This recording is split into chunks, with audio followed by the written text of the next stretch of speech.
সালামু আলাইকুম প্রিয় জব পিপাসু বন্ধুরা। এখানে হোয়াইট বোর্ডে আপনারা একটা গুরুত্বপূর্ণ ম্যাথ দেখতে পাচ্ছেন। একটি দ্রব্য 380 টাকায় বিক্রি করায় 20 টাকা ক্ষতি হলে শতকরা ক্ষতি কত? এই প্রশ্নটি বিভিন্ন চাকরির পরীক্ষায় অনেকবার এসেছে। সো একটু মনোযোগ সহকারে অঙ্কটি ভালোভাবে দেখে নেবেন।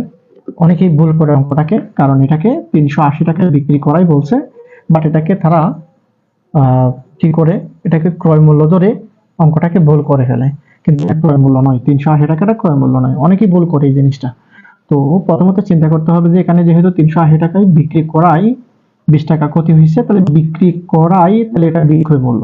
তো এটা ক্রয় মূল্য কত হবে? এই 380 এর সাথে 20 টাকা যে ক্ষতি হয় সেটা যোগ করে দিতে হবে। তাহলে ক্রয় মূল্য 380 যোগ 20, তার মানে কত টাকা? 400 টাকা। এটা মাথায় রাখতে হবে। এটা যদি মাথায় না রাখেন তাহলে অঙ্কটা ভুল। 400 টাকা হবে ক্রয় মূল্য। বিক্রয় মূল্য কিন্তু 380 টাকা, ক্রয় মূল্য 400 টাকা। তো 400 টাকায় কত টাকা ক্ষতি হয়? 20 টাকা ক্ষতি হয়। আমাদেরকে শতকরা বের করতে বলছে। তো 400 টাকায় যদি 20 টাকা ক্ষতি হয়, তাহলে 1 টাকায় কত টাকা হবে? 20 উপর হবে এবং 400 এটা নিচে হবে। এরপরে আমাদেরকে বলছে শতকরা। তো আমি বের করবো যে কি 100 টাকায়, তাহলে 20 গুণ 100 ভাগ 400। এই যে সামারি হচ্ছে এই অঙ্কটা। অর্থাৎ এই যে 20 গুণ শতকরা ভাগ যে এখানে ক্রয় মূল্য যেটা আছে সেটা আমরা ভাগ করে দিব। এই শূন্য শূন্য চলে যাবে, এই শূন্য শূন্য চলে যাবে, 4 5 20। তাহলে আমাদের আনসার আসছে 5%। আমরা ইজিভাবে এই যে খ নাম্বার আনসারটা পাচ্ছি। তো যারা এই অঙ্কটি, অনেকে বলবে যে একদম ইজি অঙ্ক, কিন্তু আসলে এটা সহজ অঙ্ক নয়। 380 দিয়ে করে ফেলবো অনেকে।